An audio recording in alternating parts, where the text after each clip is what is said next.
Hey there, Alex here. This is the new Honor 8C that was just released in Singapore at a recommended retail price of 208 Singapore dollars, and probably even cheaper if you look for it at the right places.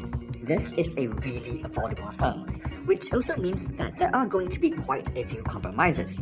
I'm not even talking about things like performance, camera quality, software updates, or features like water resistance. At this price point, it's kind of a given that it wouldn't be that great. What I'm talking about are things like the use of a micro USB port, or the lack of NFC, 5 GHz Wi-Fi, a gyroscope, and smaller things like that. It is a cheap phone after all, and if you're the type of person to care about those things, you can probably just skip this video right here and look for something above this price point. But if you don't really care about those things, or you're buying the phone for someone else who doesn't, this is actually a pretty nice phone. Despite being made of plastic, the Honor 8C actually looks and feels rather nice.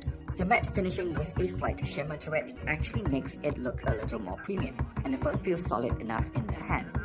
Then there's the display, which is just 720p, but actually still looks quite good. Even under direct sunlight, it's still usable. It even has a relatively modern looking design with a notch and thinner bezels.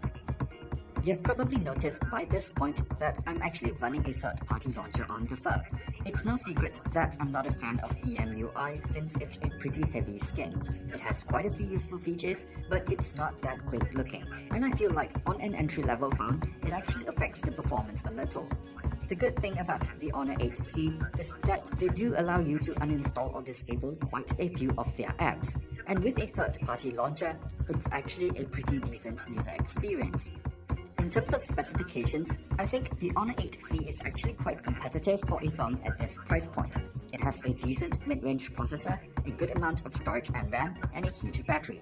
It's not a flagship phone, so it's not going to give you silky smooth or blazing fast performance. But in terms of day-to-day use, and even occasional gaming, it's good enough. And have I mentioned that it has a huge battery?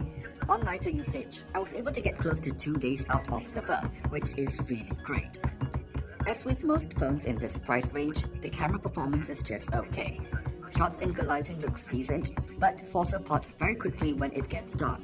Normally, I'm not a huge fan of the AI processing, but because the camera hardware isn't that great, having that AI feature actually does help, especially in low light. It's pretty much the same for the front camera as well, so pretty much as expected. So yeah, like I mentioned at the start of this video, there are a lot of compromises that you have to make to get a phone to this price point. But all things considered, I still think it's a pretty nice phone for not a lot of money. I like the design, the screen looks good, it performs well enough, and the battery life is superb. So if those are the main things that you're looking for, and you're working with a really tight budget, the Honor 8C is worth